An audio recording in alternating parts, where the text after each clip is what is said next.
ನನಗೆ ಗೊತ್ತಿಲ್ಲ. ಇನ್ನ ತಿಂದೆ.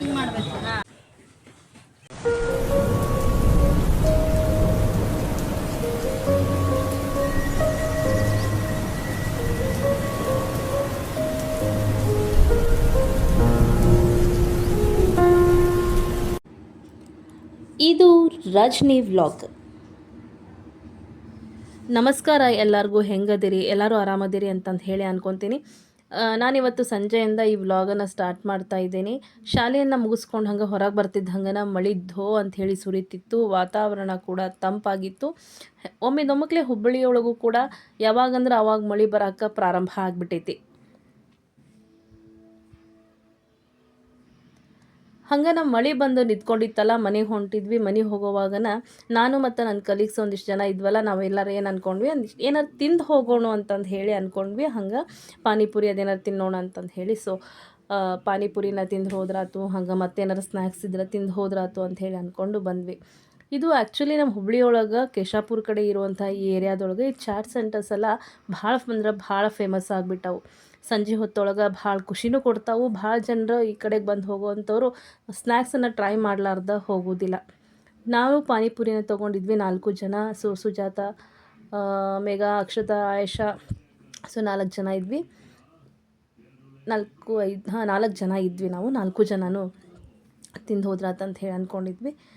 ಸೊ ಹಂಗನ ಫಸ್ಟ್ ಪಾನಿಪುರಿ ಟ್ರೈ ಮಾಡಿದ್ವಿ. ಮಸ್ತ್ ಇರ್ತದ ಪಾನಿಪುರಿ ಇಲ್ಲೇ ಈ ಕಡೆಗೆ. ಸೊ ಪಾನಿಪುರಿ ಆದಮೇಲೆ ಸುಕ್ಕಾಪುರಿ ಟ್ರೈ ಮಾಡಿದ್ವಿ. ಅಷ್ಟೊತ್ತಿಗೆ ಅಂತಂದ್ರೆ ಮತ್ತೆ ಮಳೆ ಬರೋಕ್ಕೆ ಸ್ಟಾರ್ಟ್ ಆಗಿಬಿಡ್ತು. ಆ್ಯಕ್ಚುಲಿ ಇಲ್ಲಾರ್ದ ಇರುವೆ ಬಿಟ್ಕೊಂಡ್ರು ಅಂತಾರಲ್ಲ, ಆ ರೀತಿಯೊಳಗೆ ಆಗಿಬಿಟ್ಟಿತ್ತು ಪರಿಸ್ಥಿತಿ.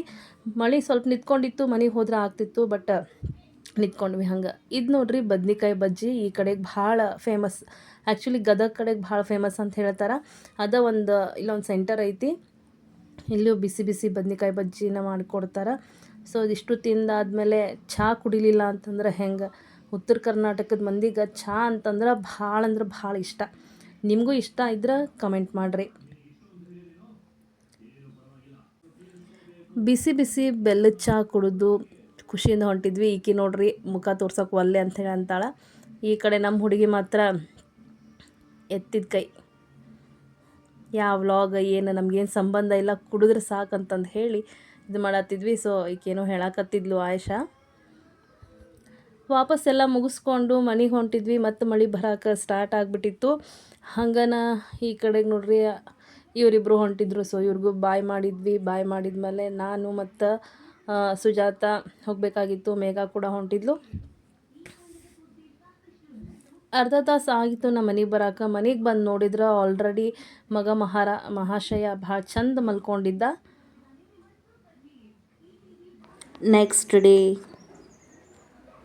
ಮತ್ತು ನೆಕ್ಸ್ಟ್ ಡೇಯಿಂದ ನಾನು ಈ ವ್ಲಾಗನ್ನು ಕಂಟಿನ್ಯೂ ಮಾಡ್ತಿದ್ದೀನಿ. ಆ್ಯಕ್ಚುಲಿ ಸ್ಕೂಲ್ ಬಿಟ್ಟ ತಕ್ಷಣ ನಾನು ಮಮ್ಮಿ ಮನೆ ಕಡೆ ಹೋದ್ನಿ. ಭಾಳ ದಿನ ಆಗಿತ್ತು ಹೋಗಿದ್ದಿಲ್ಲ ಅಂತಂದು ಹೇಳಿ. ಮನೆ ಭಾಳ ಅಂದ್ರೆ ಭಾಳ ಧೂಳು ಆಗಿಬಿಟ್ಟಿತ್ತು. ಸೊ ಫಸ್ಟ್ ಮಾಡೋದು ಕೆಲಸನ ನಾನು ಏನಂತಂದ್ರೆ ಕ್ಲೀನಿಂಗ್. ಟೈಮ್ ಏನು ಭಾಳ ಇರಲಿಲ್ಲ ನನ್ನ ಕಡೆಗೆ. ಅದಕ್ಕೆ ನಾನು ಏನು ಮಾಡಿದ್ನಿ ಅಂತಂದ್ರೆ ಬರೀ ಕಸದಷ್ಟೇ ಹೊಡೆದು ಕ್ಲೀನ್ ಮಾಡಿದ್ನಿ. ಎಲ್ಲ ಕ್ಲೀನೆಲ್ಲ ಮಾಡಿಕೊಂಡು ಕಲ್ಲೆಲ್ಲ ಒರೆಸ್ಕೊಂಡು ಆನಂತರ ಪೂಜೆ ಮಾಡಿ ಹೋದ್ರಾತು ಅಂತಂದು ಹೇಳಿ ಅಂದ್ಕೊಂಡು ಅದನ್ನು ಮಾಡತ್ತಿದ್ನಿ. ನೋಡ್ರಿ ಎಲ್ಲ ಹಿಂಗೆ ಒಗದು ಹೋಗ್ಬಿಟ್ಟಿದ್ನಿ ಆ್ಯಕ್ಚುಲಿ.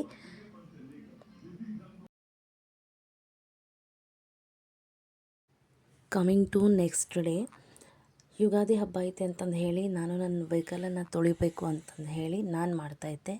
ಸೊ ಅಷ್ಟರೊಳಗೆ ನನ್ನ ಮಗ ಬಂದು ನಾನು ನನ್ನ ಗಾಡಿ ಮತ್ತು ನನ್ನ ಸೈಕಲ್ ತೊಳಿತೀನಿ ಅಂತಂದು ಹೇಳಿ ನಿಂತ್ಕೊಂಡ. ಹೆಂಗೆ ಸೈಕಲ್ ತೊಗೊಂಡು ನೀರು ತೊಗೊಂಡು ಹೆಂಗೆ ಸೈಕಲ್ ತೊಳ್ಯಾಕತ್ತಾನ ನೋಡ್ರಿ. ನಿಮ್ಮ ಮನೆಗೂ ನಿಮ್ಮ ಮಕ್ಕಳು ಹಿಂಗೆ ಮಾಡ್ತಾರ ಅಂತಂದ್ರೆ ಒಂದು ಕಮೆಂಟ್ ಹಾಕೋದನ್ನು ಮರಿಬೇಡ್ರಿ.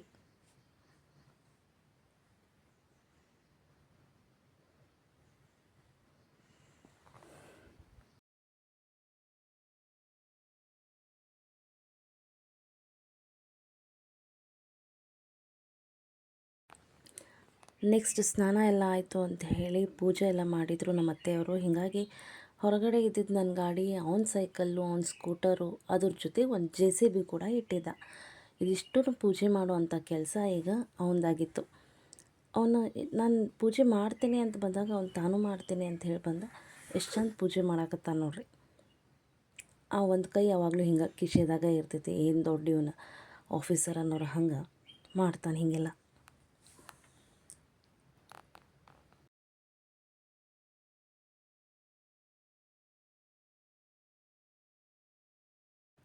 ಪೂಜೆ ಎಲ್ಲ ಮುಗಿದ್ಮೇಲೆ ನೋಡ್ರಿ ನಮ್ಮ ವೆಹಿಕಲ್ಸ್ಗಳು ಹೆಂಗೆ ಕಾಣಿಸ್ತಾವೆ ಅಂಥೇಳಿ. ಒಂದು JCB, ಒಂದು ಸ್ಕೂಟರ್, ಒಂದು ಸೈಕಲ್ ಮತ್ತು ನನ್ನ ಗಾಡಿ.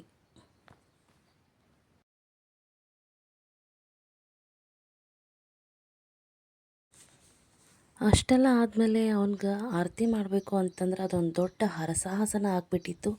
ಒಂದು ಸಲ ನಾ ಹಿಡ್ಕೊಂಬರೋದು, ಒಂದು ಸಲ ಹೋಗಿ ನಮ್ಮ ಅತ್ತೆ ಹಿಡ್ಕೊಂಬರೋದು ಹಿಂಗೆ ಆಗಿತ್ತು ಅವನ್ನ. ಏನು ಮಾಡಿದ್ರು ಒಳಗೆ ಬಂದು ಕೂತ್ಕೊಳ್ಳೋಕೆ ತಯಾರಿರಲಿಲ್ಲ. ಹಾಗೂ ಹಿಂಗೂ ಕಷ್ಟಪಟ್ಟು ಅವ್ನು ಕುಂದಿರಿಸಿ ಆರತಿ ಮಾಡೋ ಮಟ ಅಂತಂದ್ರೆ ಬೆಳಕು ಹರಿದು ಹೋದಂಗೆ ಆಯ್ತು.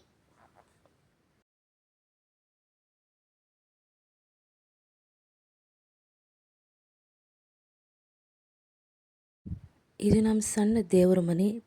ಆಲ್ರೆಡಿ ಪೂಜೆ ಆಗಿಬಿಟ್ಟಿತ್ತು. ಸೊ ನೈವೇದ್ಯ ಕೂಡ ಮಾಡಿ ಆಗಿತ್ತು. ಸೊ ಇದಾಗಿತ್ತು ಫ್ರೆಂಡ್ಸ್ ಇವತ್ತಿನ ಈ ವ್ಲಾಗ್ ಇಷ್ಟ ಆದರೆ ಲೈಕ್, ಶೇರ್ ಹಾಗೂ ಕಮೆಂಟ್ ಮಾಡಿ. Thank you.